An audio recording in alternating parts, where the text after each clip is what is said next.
Well, hello, good afternoon, and welcome to Live at the Waterhole, everyone. My name is Amy, and I will be with you for the show today. And what a wonderful way to start here at Timby Elephant Park with two beautiful elephant bulls just hanging out, as well as some impala in the back.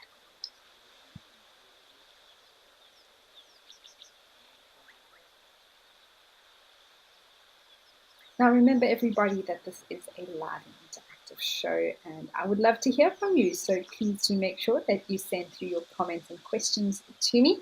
You can do so in a few different ways, whether it's on the Wild Earth website or the app. You can also chat to us in the YouTube chat stream, or you can join the conversation on X using the hashtag.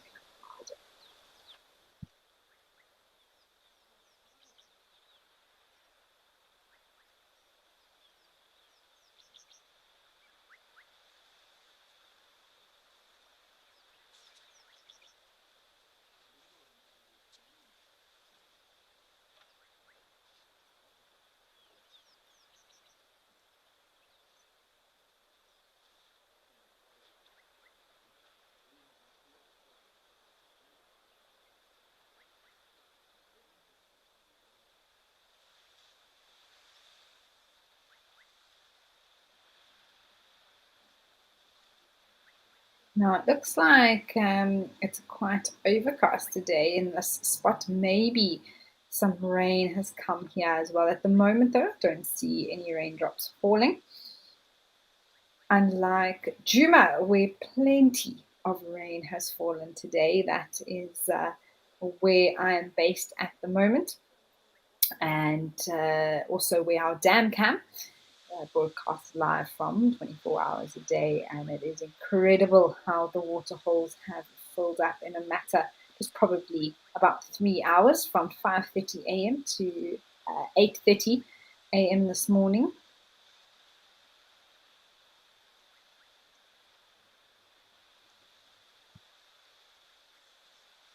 And speaking of which, let's head over there to Juma right now.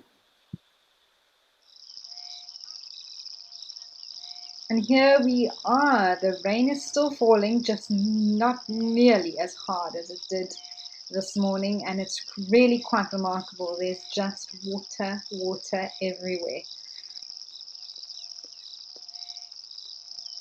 And for those of you who maybe are joining the Waterhole show, or maybe tuning into the Wild Earth channel for the first time, this is we refer to it as the dam camp here at Juma Private Game Reserve, and we also broadcast live twice a day our safaris, the sunset and sunrise.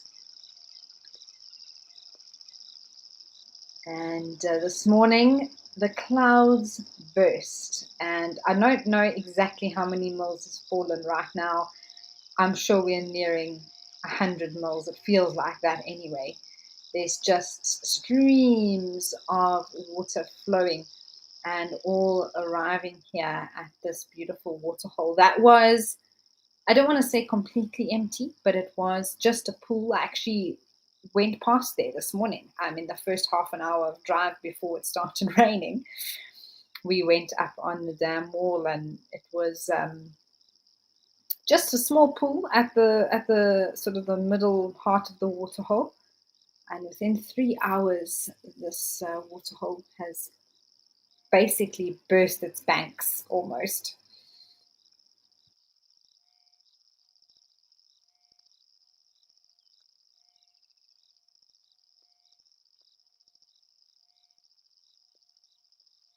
Yes, Penelope, it has been lovely soaking rain. We've been waiting for this. It's needed to come. And Liam and I were just both out on drive when it happened and not prepared. So we all got a second shower this morning. But that's how memories are made, and we were very happy to have got home safely, and we all dried off, and were even able to go live in the tent for the last bit of the show from our camp. But it's almost irrecognizable with how much water has arrived here at this dam.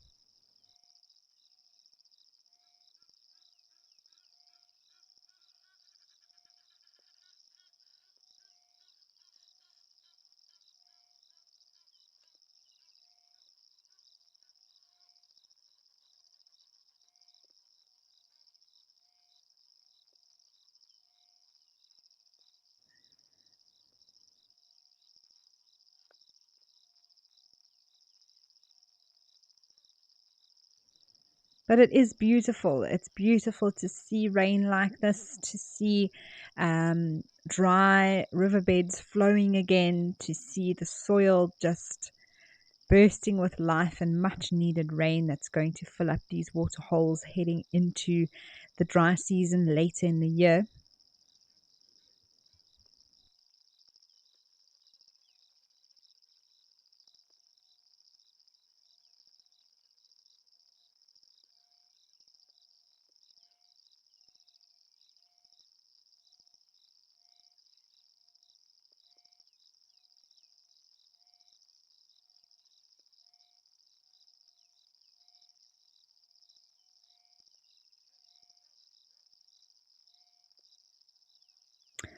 Okay, wonderful. Let's send you over to Madikwe to Tau Lodge with some elephants arriving.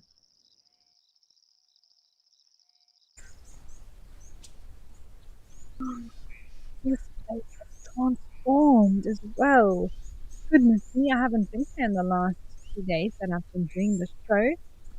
And we always say when it's so dry and dusty here at Madikwe at other times of the year, you won't believe how it can change in the summer, in the wet season, and look at the greenery, some flowers even.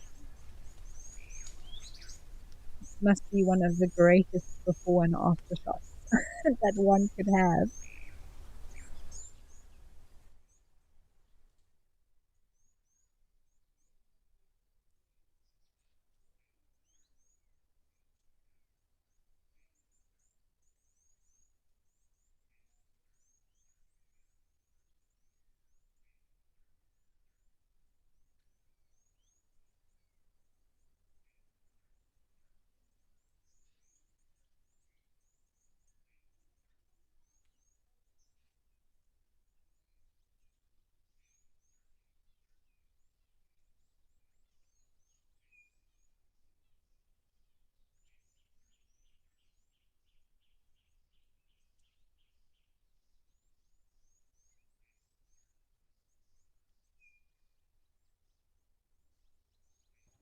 Michelle, so the rainy season basically begins technically from October and lasts until about March, April.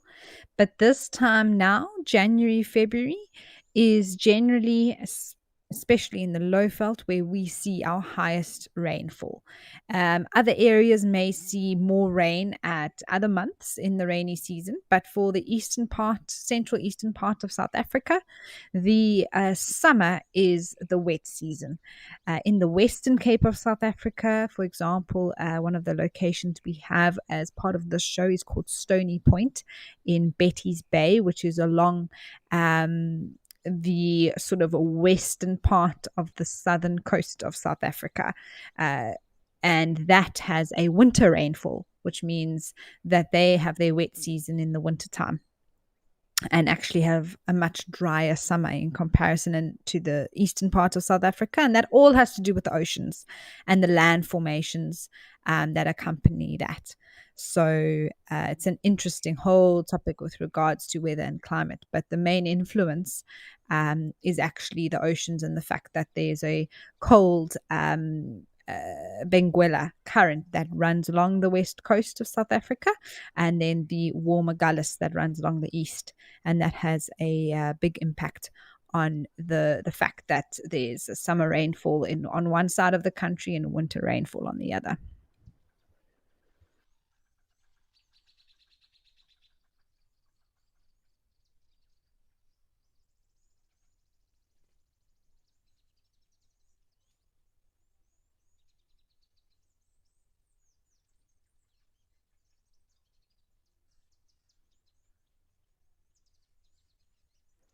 But what a beautiful scene this is at Tau. My goodness me.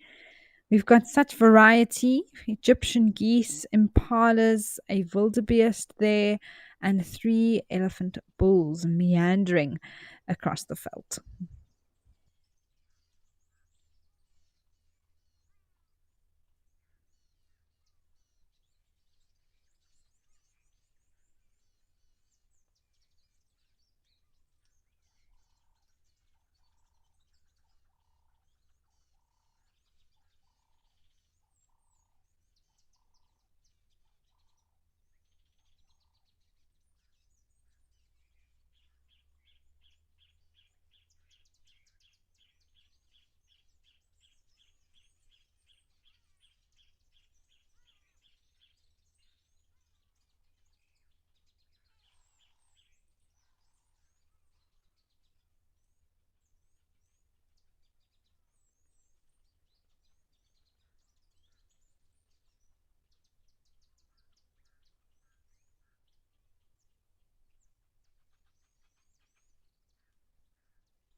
Victor, I completely agree with you. It's looks like a completely different place here now. I can't believe how much water they must have also had an incredible amount of rain. I don't know if it all happened at once or if it's been slowly building over the summer now.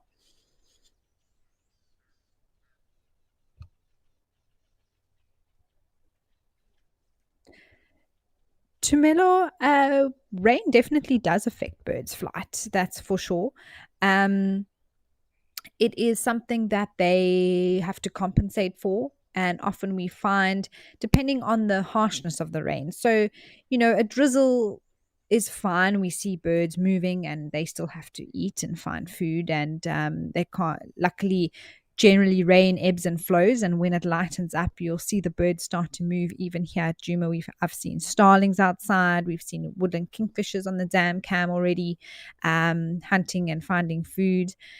But as it gets harder and the feathers get wetter and that preening oil that they apply to their feathers wears out, they have to take shelter and do some preening, reapply their feathers, coat them, because if they get soaked through or get too wet, it definitely affects their flight and they're not as good at flying anymore, capable of it for, let's say, distance or all sorts of things can be affected. So they have to take care of them, and generally in hard rain you don't see birds flying whatsoever, but in a light drizzle, definitely also non-wind, not too windy conditions with rain, you'll also still see birds moving around. But of course water birds, it's a different story, in that they are very much adapted to being able to constantly be in water. So they would just sort of sit.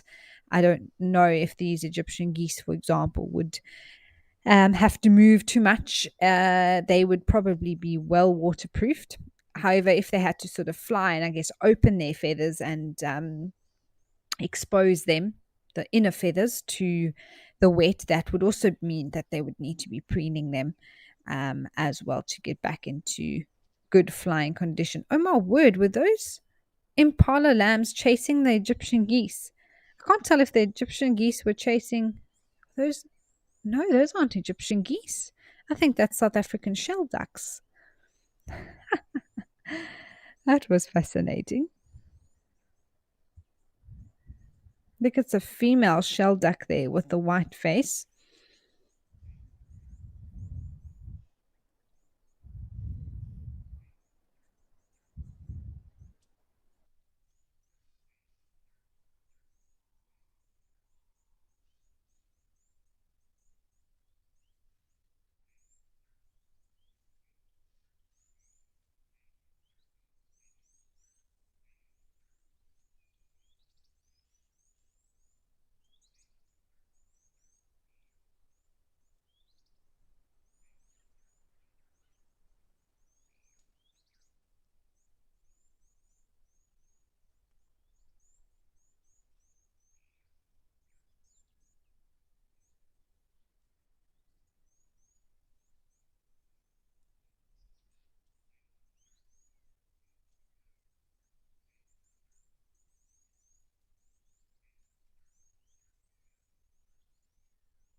I love these little lambs. I think they are also learning everything about the new world that they've entered. And I'm not sure if they're purposefully chasing the geese or if the geese are chasing them.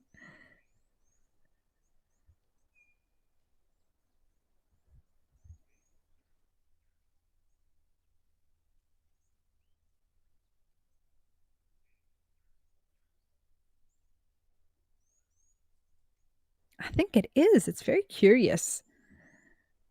And that one there that's just behind mom.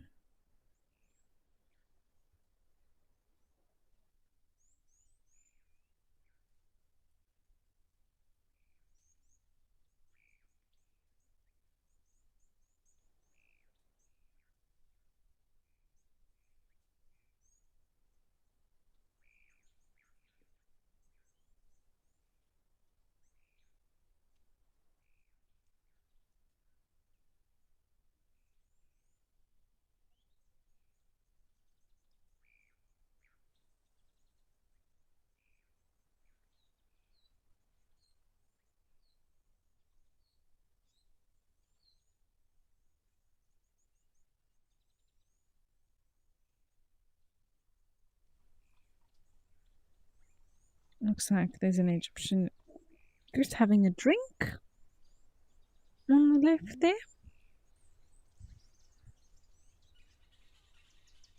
But I mean, there's also, you can see plenty of butterflies fluttering about.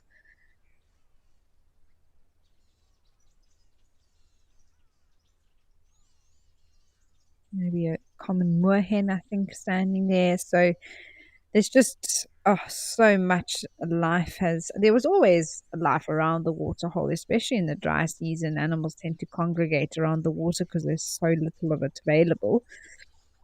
But I can't believe how full it is here at Tau, and we were really sort of slushing in the mud before the rains came at the end of the dry season last year.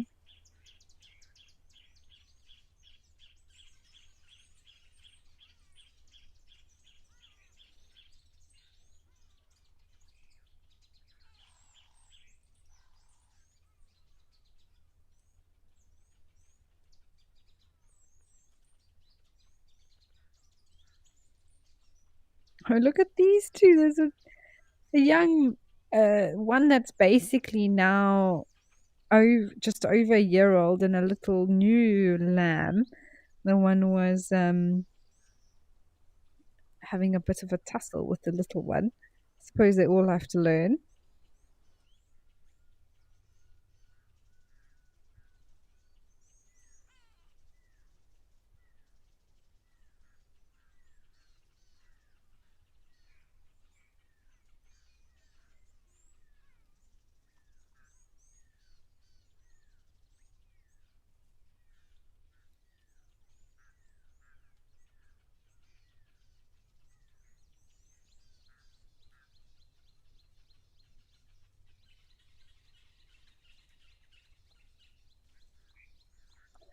Let's head back over to Tembe.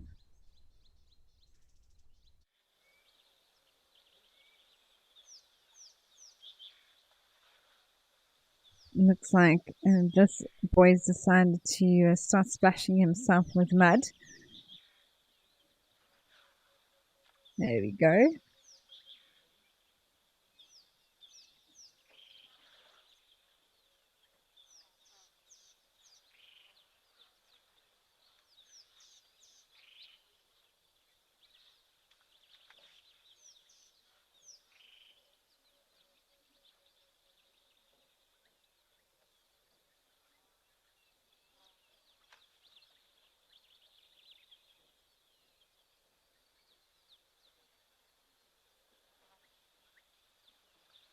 And I'm pretty sure we've seen these boys before, especially the one behind, this one in front with the floppy ear.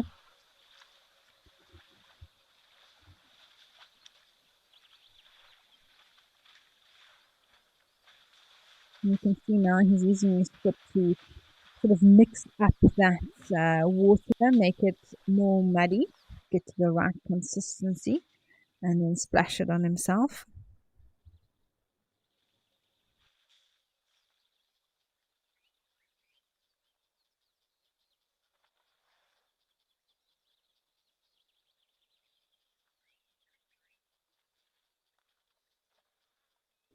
You may wonder, why does that elephant have an ear like that? How did that happen, or what caused it? Oh, well, he's found some good mud over there. And it's interesting. I mean, of course, I don't have the history of the individual elephant. I haven't watched it grow up to know perhaps if it was born that way, which is a possibility. Perhaps actually in its mother's womb already that ear had been sort of pushed forward, and when it was born it was pushed like that, maybe going through the birth canal, who knows, and it just stayed like that. That cartilage grew in that way, that was flipped forward rather than backwards. So that's a possibility. There may have been an injury when it was young, just by the way it looks. So it doesn't look like there's any loss to the ear, or the ear is deformed in other ways. He still has control over it. So likely to be something that the elephant experienced from when it was born. but it doesn't seem to negatively affect him at all. Perhaps the hearing is slightly compromised, with the ear hole actually being underneath that flap now rather than exposed. Like if we compare the elephant on the left to the elephant on the right, that ear hole is right there at the top of the ear next to the skull, sort of behind his eye, just at the beginning of the top of the ear there.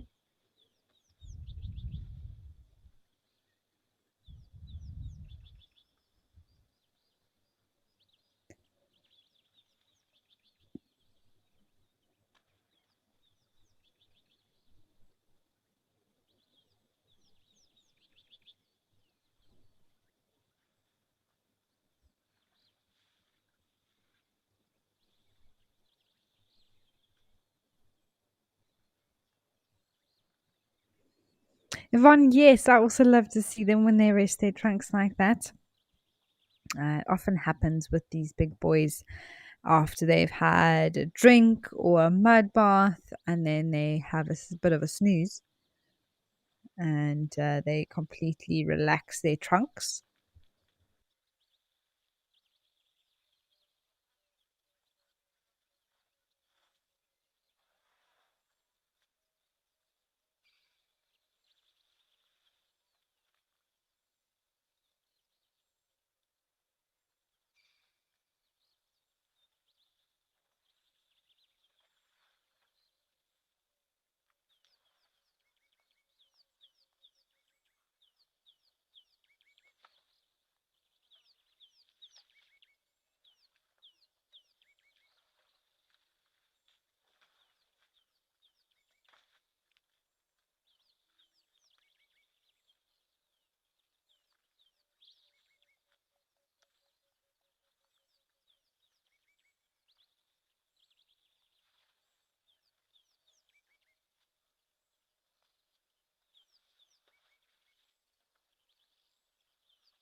There's also a that black and white bird there on the right, woolly neck stork. Seems to be resident, a few of them here at Tembe.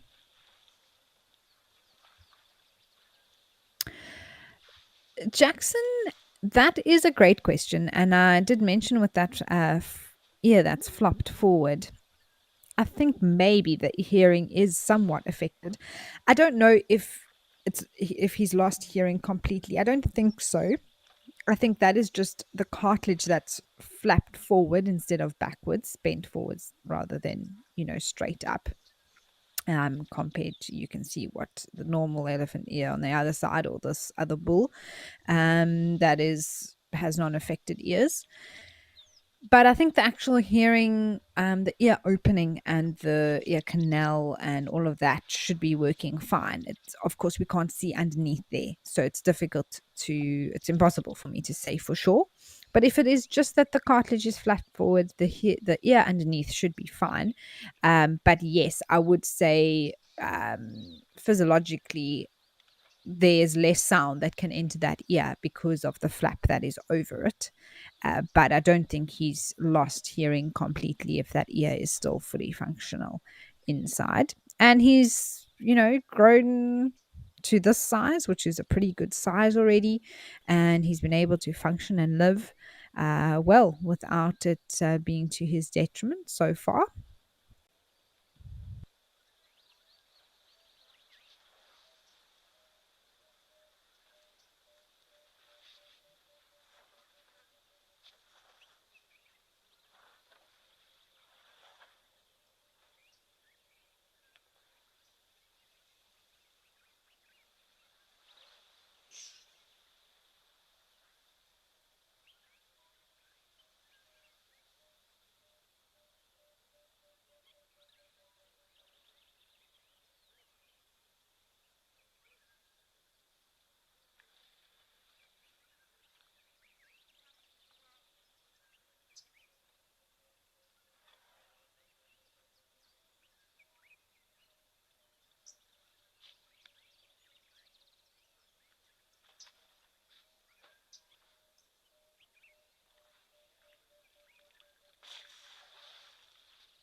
Yes, Lady Macbeth, there are lots of woolly necked stork. Just one that I can see at the moment, but a few of them have been known to be around. And they actually are named because of their woolly necks. I know at this distance we can't really see that detail, but they do have a very woolly white neck, which is different from other storks that we see.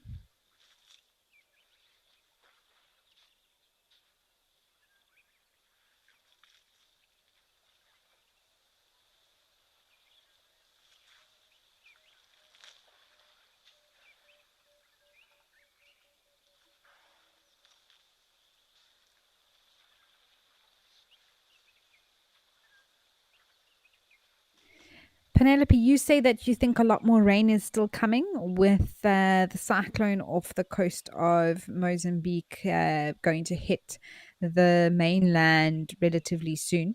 And that is where the rain, not only for northern KwaZulu-Natal, which is where we're looking at the moment on the eastern coast of South Africa, but also the Greater Kruger National Park, where many of our cameras are located, including the waterhole that we showed you earlier here at Juma, where I'm based at the moment, is getting their rain from. It comes off the eastern coast, and yes, if that cyclone does make landfall and comes through, this is only the beginning of the big rains. Oh, there we go. We've been able to take a closer look at this stalk. That's wonderful. And you can actually see a little bit more detail. Even that beak slightly red at the tip.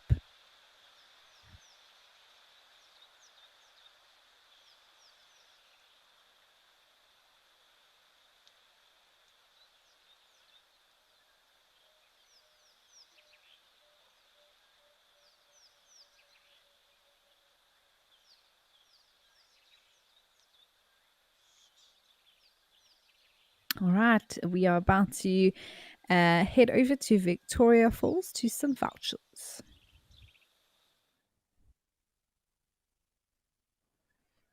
Well, here we have it. Vulture feeding takes place here every day at 1 p.m.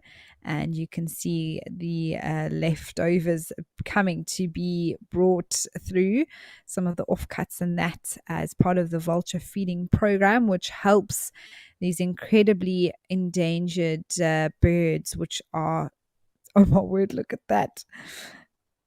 Feeding frenzy. If there was a definition of that in a picture, this would be it. But basically, it's all about helping to provide safe food sources for these animals.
And the reason that it's important to provide safe food sources is because a lot of vultures can be poisoned through the food that they eat, quite sadly. And they are such an important part of the ecosystem, the role that they play as part of the cleanup crew in the bush.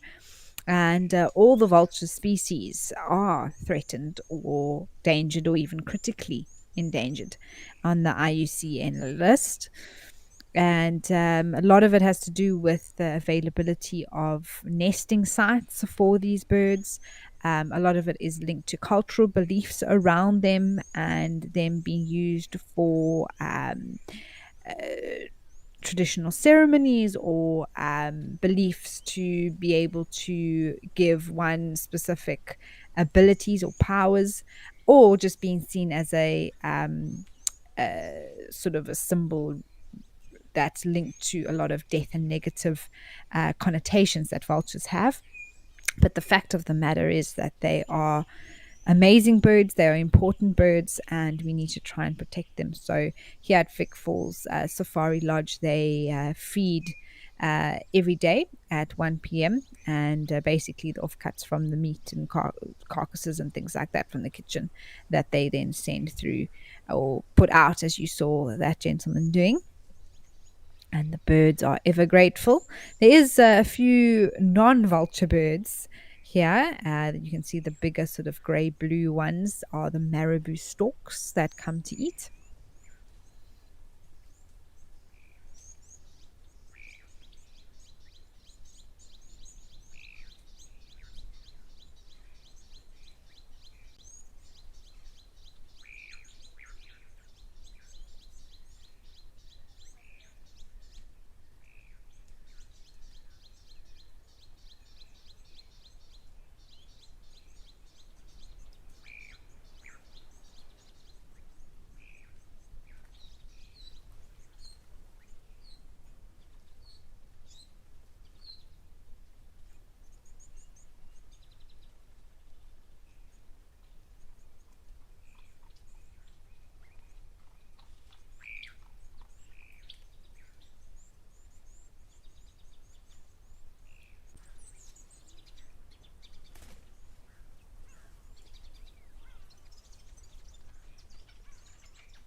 Lulama, you want to know how long they've been feeding the vultures for?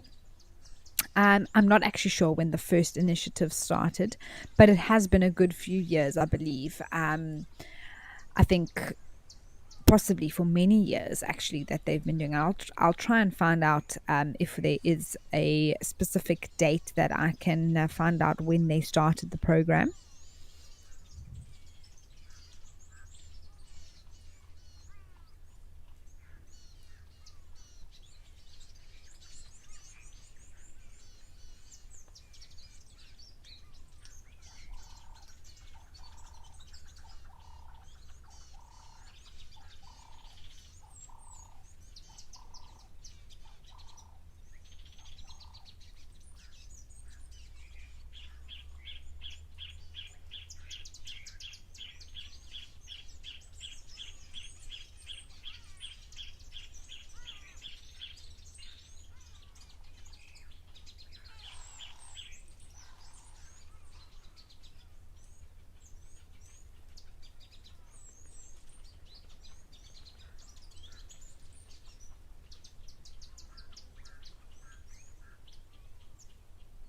And most commonly, the vulture that we see here is the white-backed vulture. Um, there'll be a few hooded vultures in between, and every now and again, we're lucky enough to see a white-headed vulture or lappet-faced. They're a little bit less common to see out here usually, even in the Greater Kruger as well.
Well, this is wonderful. You can see how quickly it takes these vultures to absolutely destroy whatever it is that they're eating, with so many of them around. And already they've moved off and probably might be heading towards the waterhole or just flying off elsewhere, searching or maybe perching somewhere to rest now that their tummies or crops are full. I don't actually know how much food they would have gotten with so many of them around, but nevertheless, I'm sure they all had a little something to eat. All right, we're going to head back over to Juma.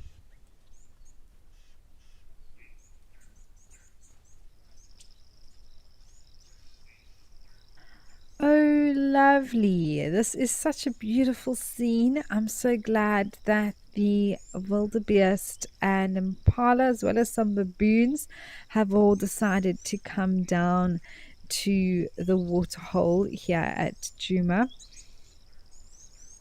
I think the rain has lifted slightly. It was predicted. I did have a look at the forecast, and there was supposed to be a bit of a break in the rain at this time, maybe even some sunshine coming through, but supposed to be more rain coming later on. I just don't know exactly when, but it looks like the animals have come out to dry off a bit.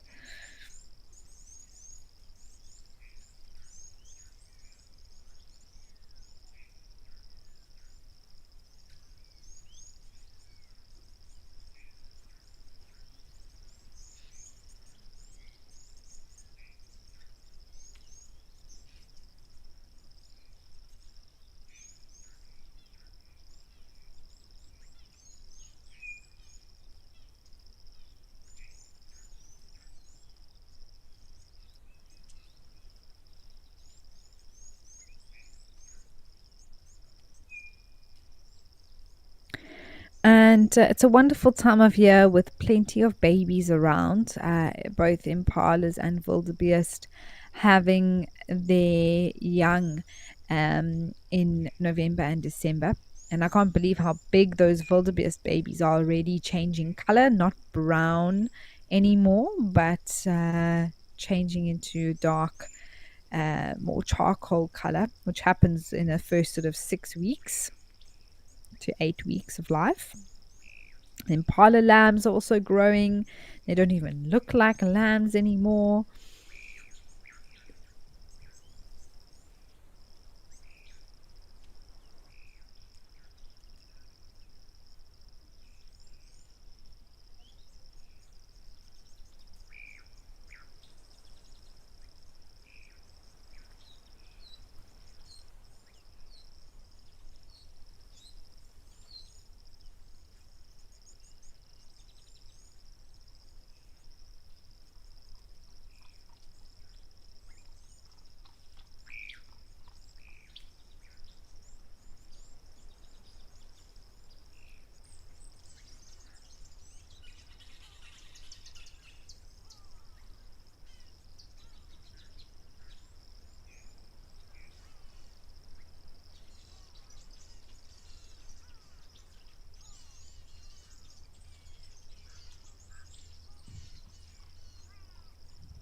It's nice to hear some birds calling as well now that the rain has lifted a bit. And oh, this is just beautiful.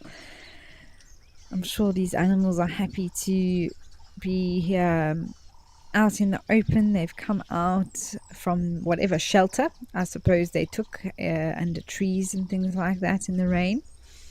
And you can see these wildebeest calves here dotted around, most of them lying down now.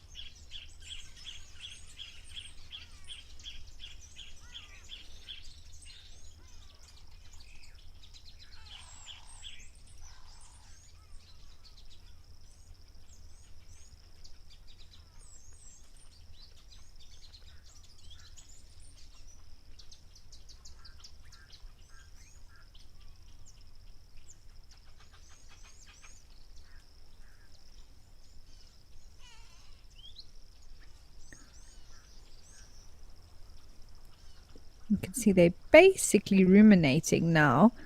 And there's an oxpecker as well, also very happy to be drying off, I'm sure, these oxpeckers, red-billed oxpeckers.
And it really surprised me how quickly these baby wildebeests start getting their horns. So this calf would have been born, I think the very earliest ones we saw was sort of mid-November, but that was by far an exception. And most of them would have dropped around the first week of December. And basically, that's about 6 weeks ago, if not a little bit less than that. And you can see those horns are already coming out on the top of the head. They're already changing color, still quite light around the face and the legs, but dark already on the back.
Looks like these impalas have the zoomies.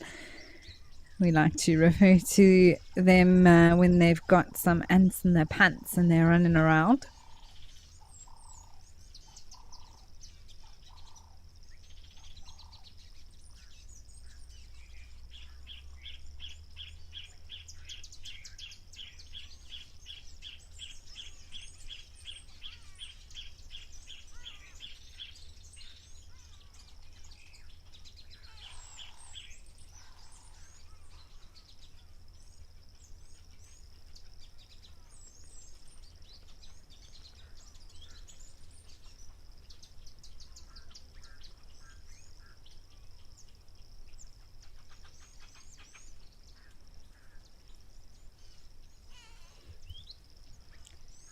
Sarah, it is such a beautiful scene, isn't it? I'm loving it as well, just to watch and take in all these impala lambs running around and getting the older ones to also run as well.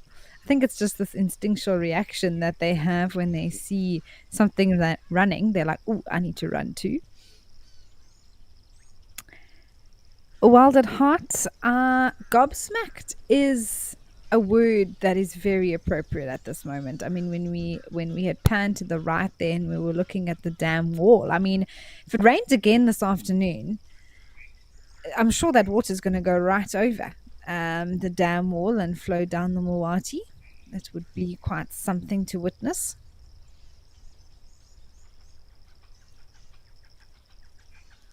It is remarkably high. I can't believe it. I mean, that wall is a good, I don't want to exaggerate, maybe 5 meters from bottom to top at an angle. And it only looks like there's a meter between the water and the top of the dam wall, which is quite incredible.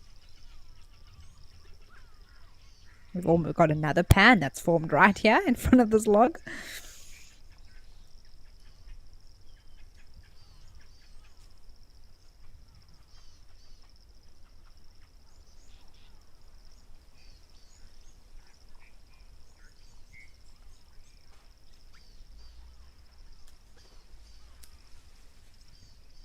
It just has been amazing to also see the progress, and this camera has been able to monitor as the water level has risen with different markers, different logs that were uncovered and now covered.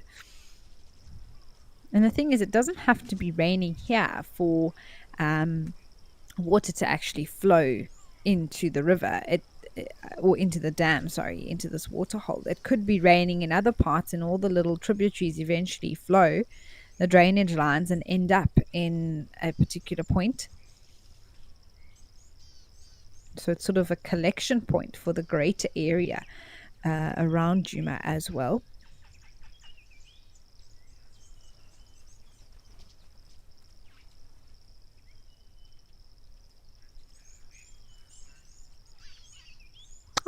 Cecile, I just answered your question. Yes, that's exactly what happens. Even the water that was flowing through our camp earlier goes into a drainage line that's just in front of our rooms, and that joins into another drainage line, which eventually flows into this very waterhole.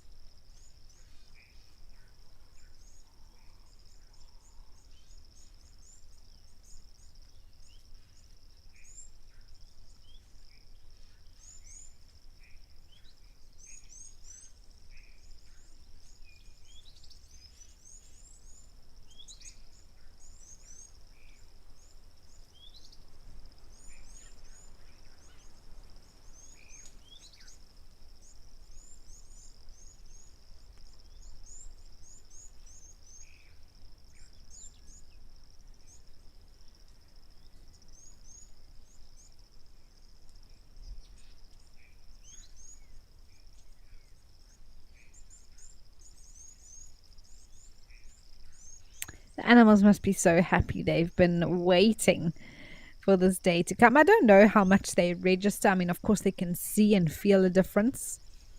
But I mean, they out here, they live out here every single day and they take it for what it is without any complaints. But I think it just must be amazing, especially for the frogs and just little creatures like that, insects even, that are just going to be loving the rain. And the knob-billed ducks, I have been loving it as well. Egyptian geese.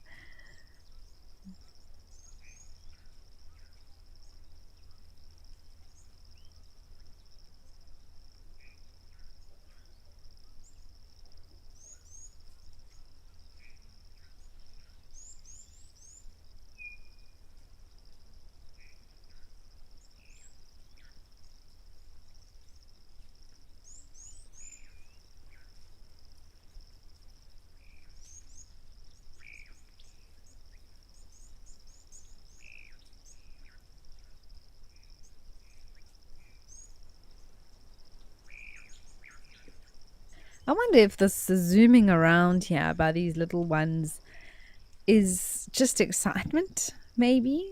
It's the first time they've experienced rain like this. There they all come. Just excess energy, maybe. Don't know what to do with themselves. And a little bit of fun. I mean, we know play is such an important part of life out here for these animals, the way they learn a lot of things.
Oh, wild and hot. That would be wonderful, wouldn't it? If we got to see Dewey the hippo. For those of you who may not know, our resident hippo on Jume is currently in a waterhole that's a little bit further south and west from where this camera is located. And he usually is actually in this waterhole for most of the year here in front of us. And because of how dry this dam got, he had to relocate.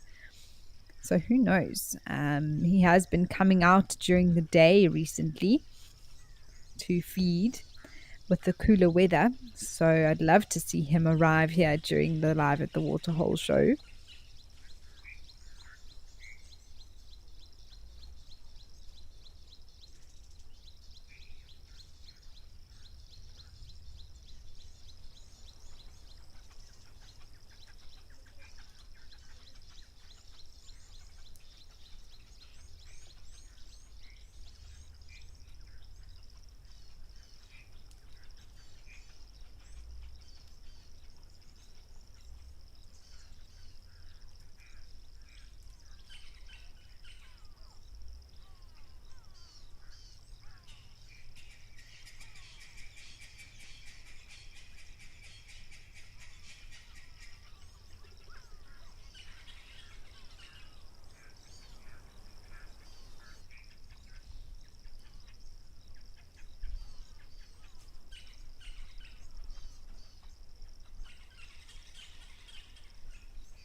And I think in the matter of 3 hours, because I know the rain definitely wasn't raining at 5 o'clock when we started the show. And we had the sort of first half an hour which was without rain.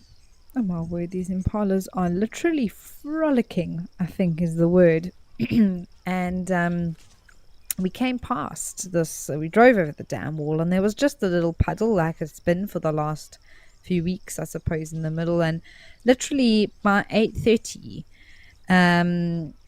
this waterhole was probably 100, went from about 2%, maybe even less than that, to about 100% plus, which is amazing.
Oh, there's a lamb suckling there on the right.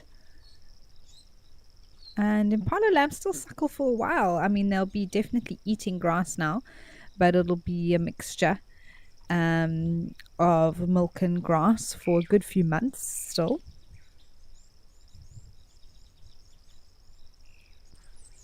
There it is suckling just in front of behind this pan. It's very cute.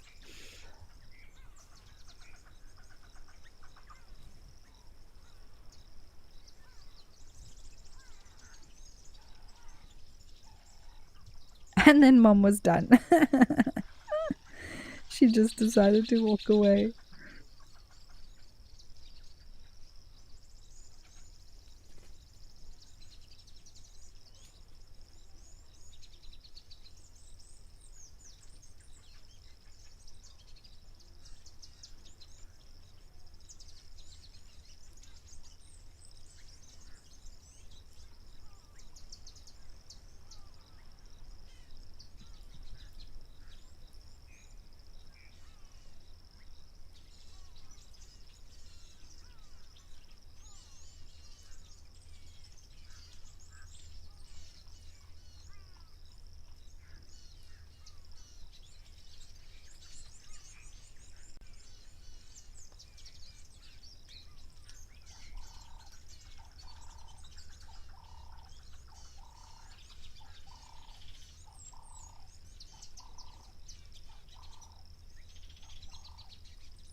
Well, you can see that the clouds are still in the sky. So we will just have to stay tuned to see what the afternoon will bring here at Juma. But for now, let's head over to Founders for some antelope.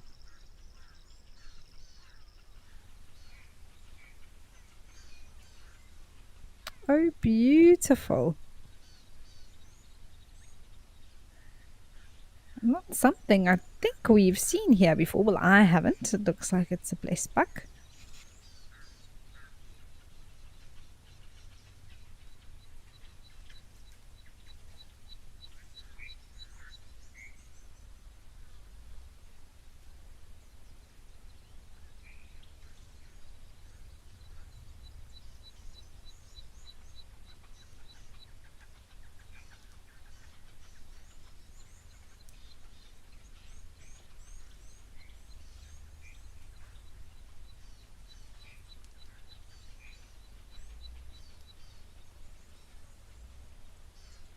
Must actually just look carefully because you can also get Bontebok, which is a different antelope, very, very similar to a blessed buck.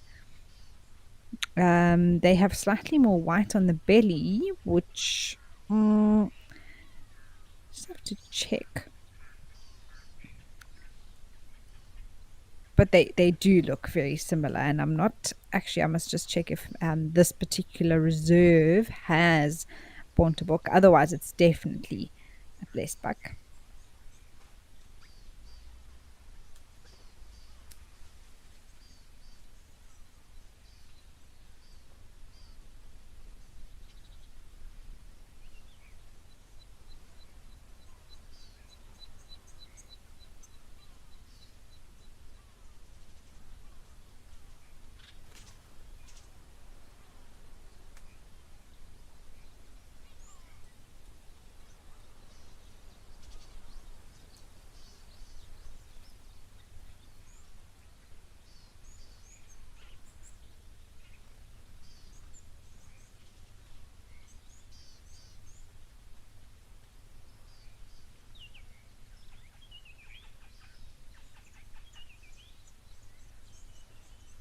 I do think Bonteboks are also a little bit more striking in terms of the difference between the white being a lot cleaner and more defined, potentially. We don't have a full look of its legs either or its rear end, but I'll stick with Blessed Buck for now.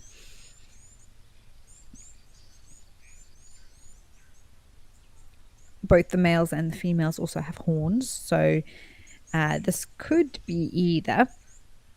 Also tricky to tell from the angle that we've got, but this is such a wonderful location. We had rhinos here yesterday, and it's lovely. Sometimes they come and have a good wallow in this waterhole.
And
Well, now that that blessed buck has headed off, let's head over to Safari Hook.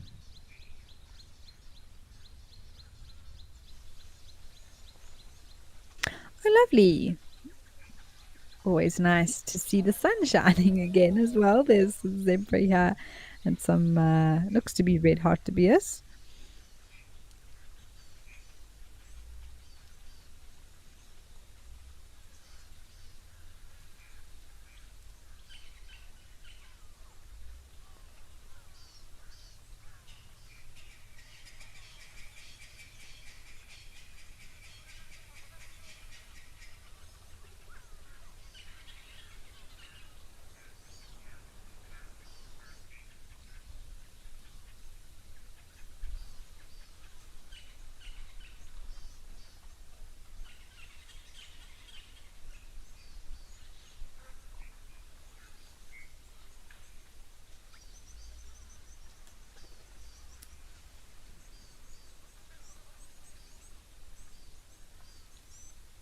Well, this is beautiful. It's also greened up here a little bit, and always wonderful to add variety to the show. There's a springbuck in the background. Oh, there's a kudu as well.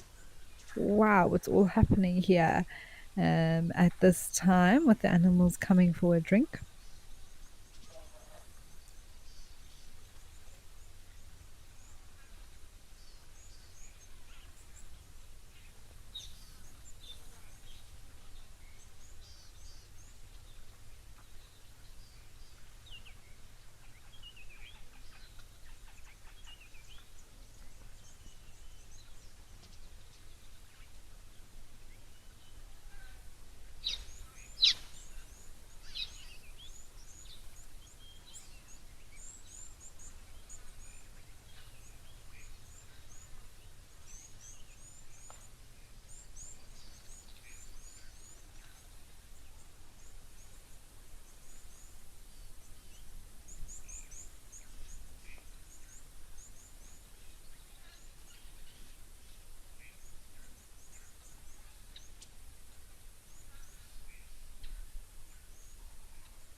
Angela, lovely to hear from you, and interesting question that you've asked. In Africa, there's actually over 70 species of different antelopes. In the Greater Kruger, I believe that number is 21 that can be found there. And I think in South Africa, I'm not actually sure, it might be close to 2021, maybe, in the whole country, maybe even a little bit more.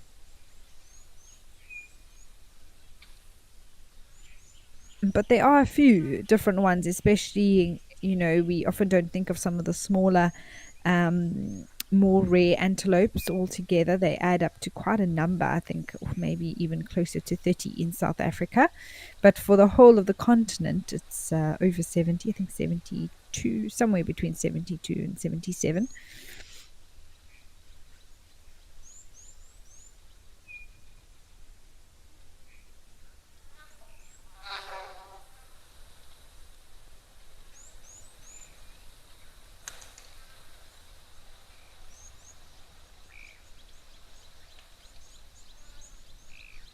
It also depends how you divide the species or subspecies.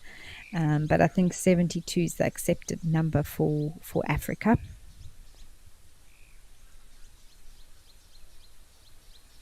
Yeah, Lucy, it is. It's beautiful scenery here at Safari Hook. I'm loving the variety and seeing all these animals out and about at the waterhole. It also does look a lot fuller.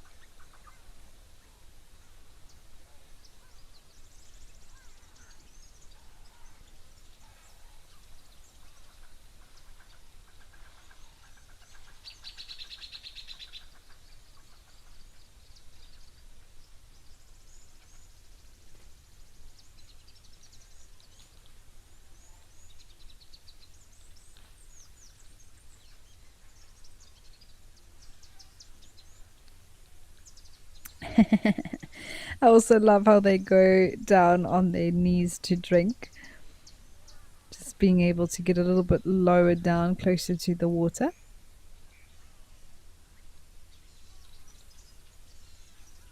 That's something that every animal does, actually, giving us some warthog inspiration.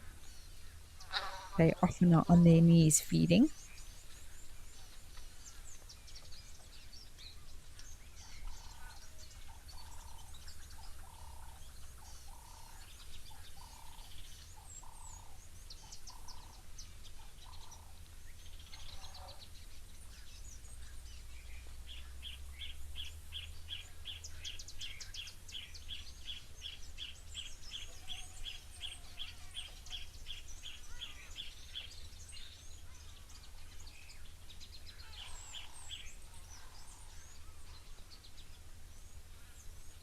I wonder if that is that black stork.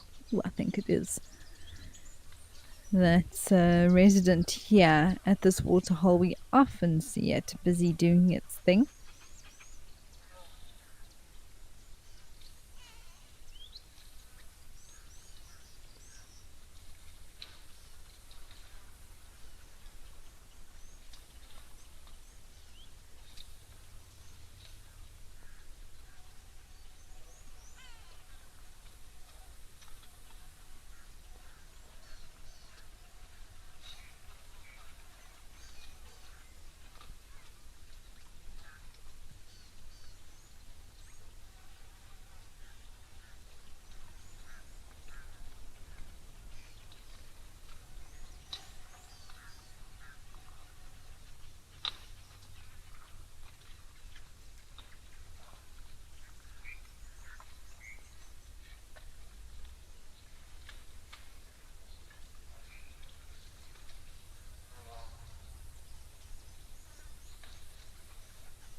I can hear something. I wonder if there's an animal.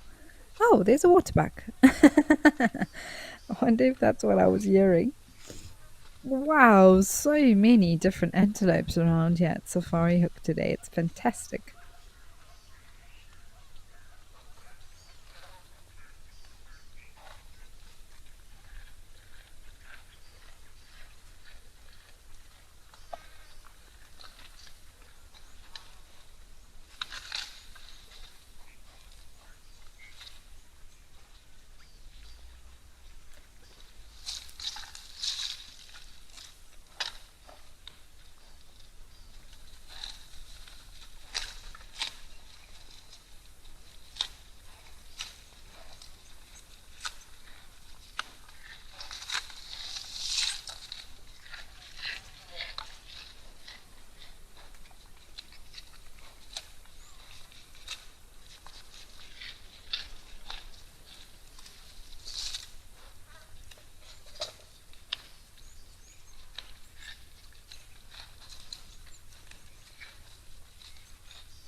Look how huge those ears are. Goodness me. We often speak about kudus having big ears, but that really did stand out there.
Well, this is so beautiful to have these zebras arriving here. I love watching zebras coming to drink, and especially the angle that we have at this waterhole. It's a lot lower down, and so we get that sort of eye level view.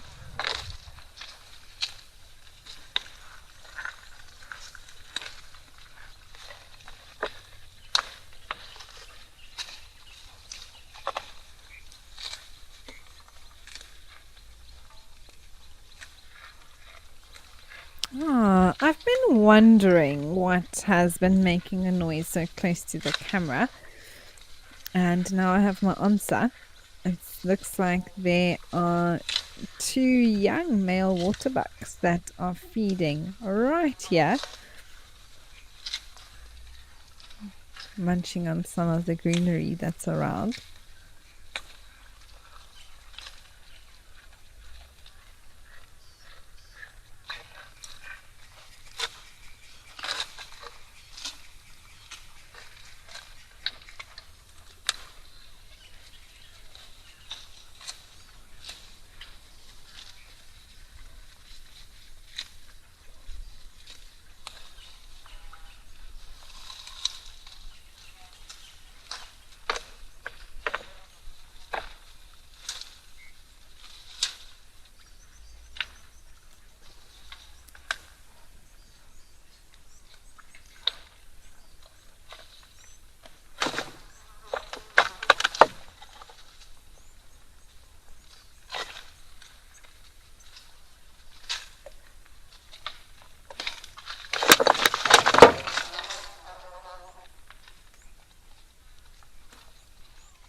Wild at heart, it's a great question. Now is the time of plenty in terms of availability of food all over. With the rains comes growth and a lot of vegetation for these browsers and grazers to eat. But, what do they eat when it goes dry, especially in these areas like around Etosha or parts of Namibia that are desert like? And it's amazing to see how these animals survive and adapt.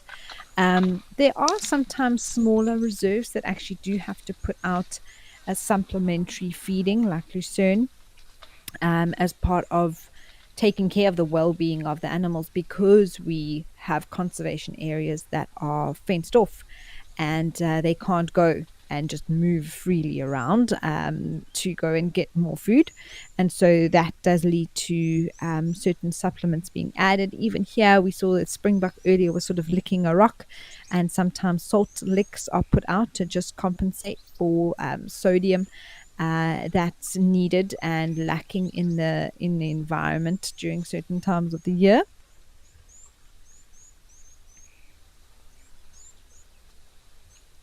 But basically, when food resources are limited for these animals, they're in very large sort of open systems. It just means they have to travel further to get the amount of food that they need. And even the grass, there would be some around. It's very, very dry. They have to eat a lot more of it to be able to get any sort of level of nutrition out. So it's it's an interesting one, but they do survive clearly every year. It's not that they all die of starvation every year. There would be none left.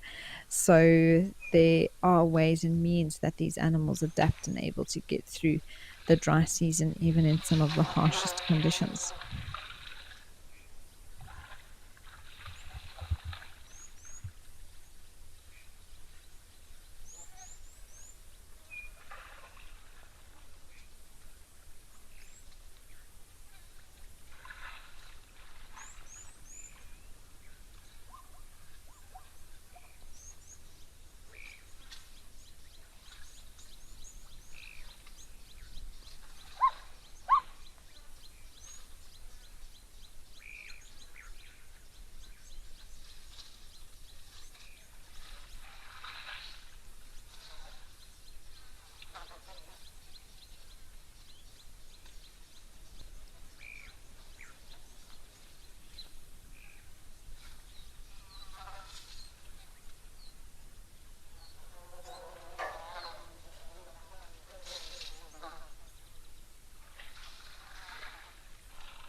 Deb, I'm not sure if there were any soon to be moms in that herd of zebra that were drinking. I didn't particularly notice, oh my goodness, look at that one's belly, how huge it is. But it's very possible that there were females that were pregnant.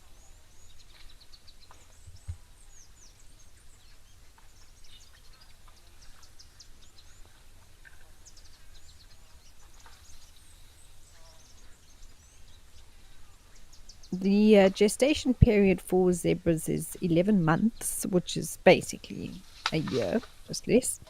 And when they reach that sort of end time, their tummies get huge, really bulge out on both sides.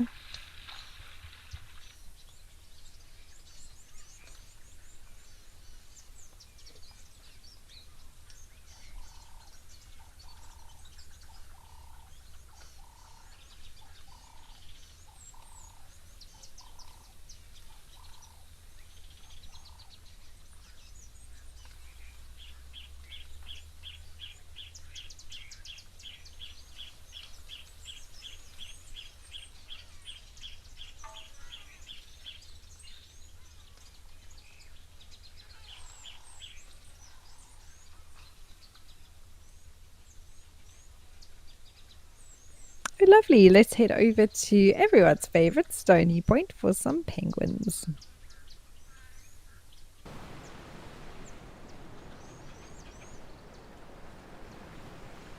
Well, and more cormorants, it looks like. Those are the birds in the water diving up and down. Must be some food around. Beautiful African penguins all lying there on the beach. And it looks like it's quite high, the water, high tide. You can see that it's basically reaching the high water mark there. And it's why the penguins are positioned where they are positioned, because of the waves that are coming in. You can see how it's reaching up there to basically where the seaweed has formed the high water mark, we refer to it as.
This is another example of just how high the tide is. We usually have a little beach here in front of us.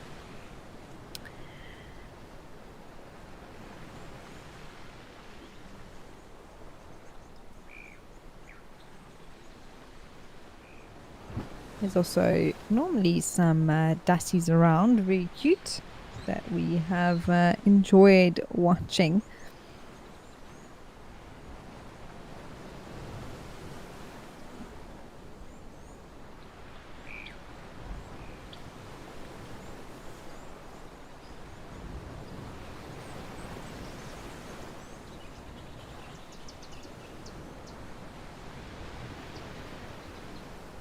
No signs of anything at the moment. Maybe they are tucked away or either gone to look for something to eat. Wow, what beautiful scenery that is. I mean, those mountains are so beautiful. And all along the coast, up from basically the end of False Bay, which is... Oh, hello, friend. We were just talking about you. Anyway, all the way from the very end of False Bay, which is sort of just on the corner of the start of all these little settlements or little towns now, basically, that have developed up this coastal portion of the Cape, and they beautifully set against the sea with the mountains in the background. It's absolutely stunning. And Betty's Bay is just one of them. But these are the dassies I was talking about, a formal name being rock hyrax.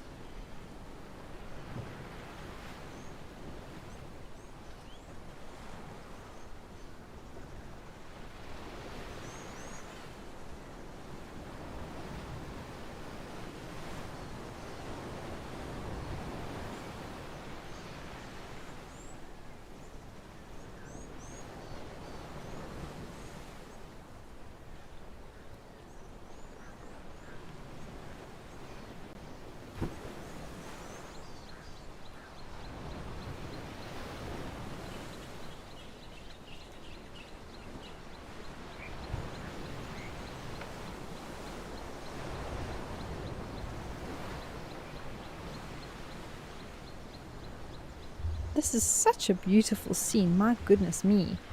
The colors and the calmness of the sea. It's high tide, but there's clearly not much wind, since the sea is so still. Hello. I feel like we're being judged. They look at you the way a buffalo looks at you, like you owe them money.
Oh, did everyone see that? I think that was a baby. I mean, they would have grown already. We had 3 little ones that were still suckling in, I think it was November. Or December, somewhere there. End of November, early December. But that looked like a little one bouncing around in the background. And I mean, what eyelashes? Goodness me, I'm just looking at them now. They are very long. I don't know if those are sort of more the eyebrow, but it looks like they're coming right from the lashes.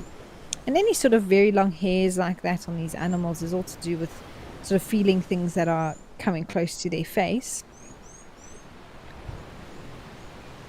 But those are very long. Wow.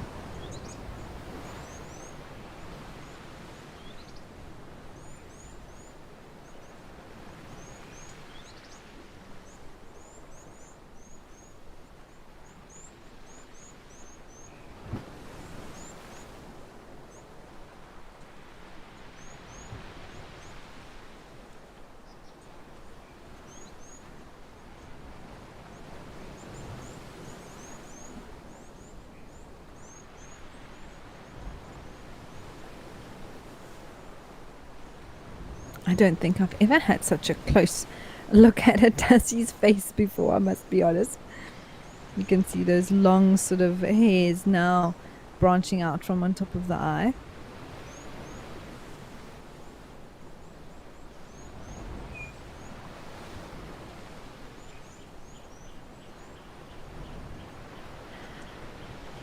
Are Lorimer? Yes, in a manner of speaking, they do have little fangs.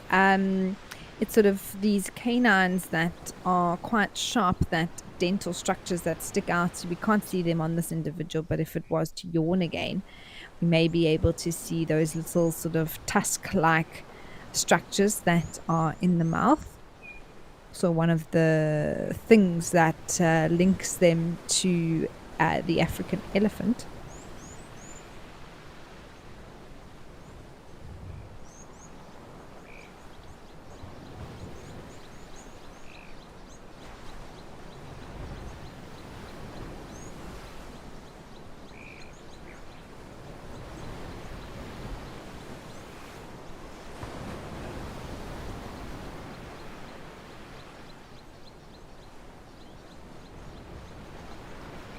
This Dusty is just doing all the posing this afternoon.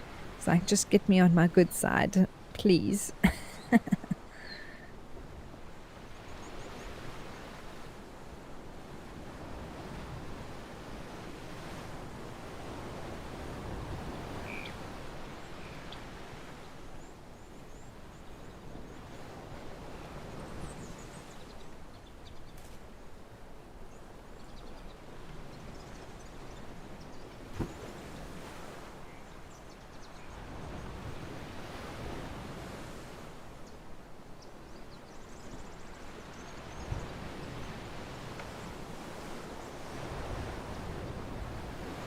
Yes, Arlarimo, you are 100% correct. If we look at those nostrils, you can see them moving little bit, obviously sniffing.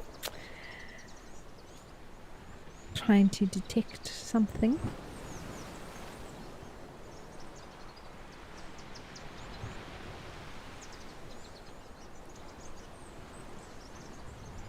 And often, if an animal is completely still, its nose does move like that.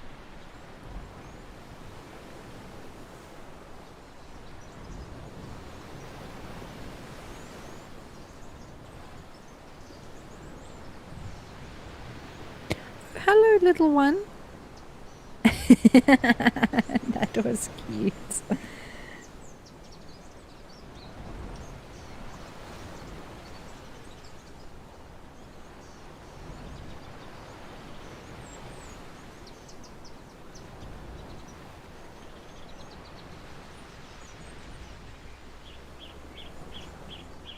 Don't be shy, you can come out and say hello.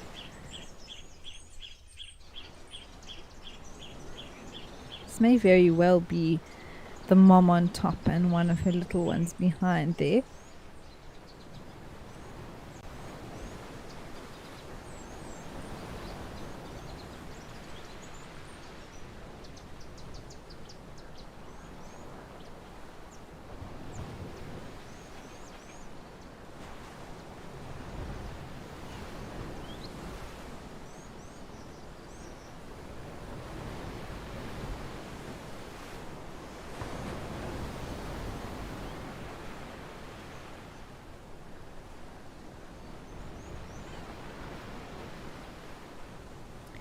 Spas, it's a pleasure. We've had a wonderful time this afternoon, actually. Quite a few different things happening in different places. And what a way to end the show here with the most beautiful views of the Atlantic Ocean.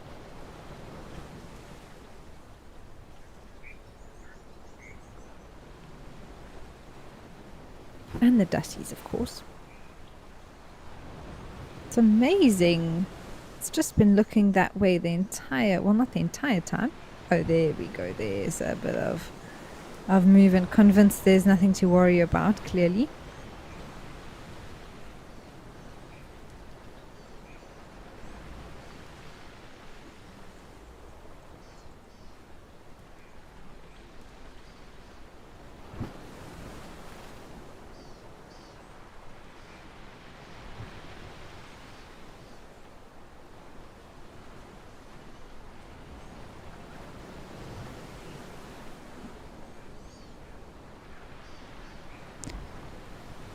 Penelope, it's a pleasure. Thank you to everyone who has joined us today and sent through your comments and questions as well.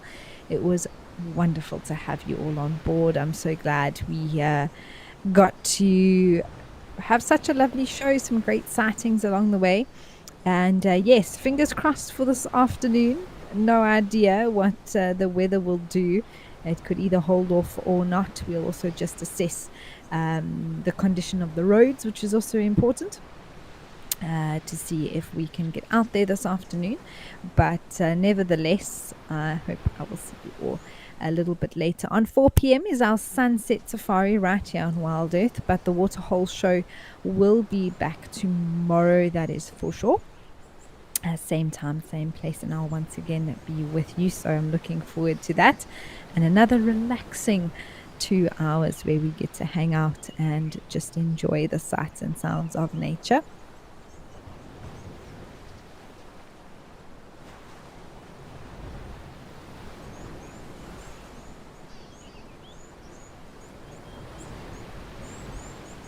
I do wish you all a pleasant day or evening ahead, depending where you are in the world. And once again, thank you for joining us here at the Waterhole Show. I'll see you all later or tomorrow. Goodbye for now.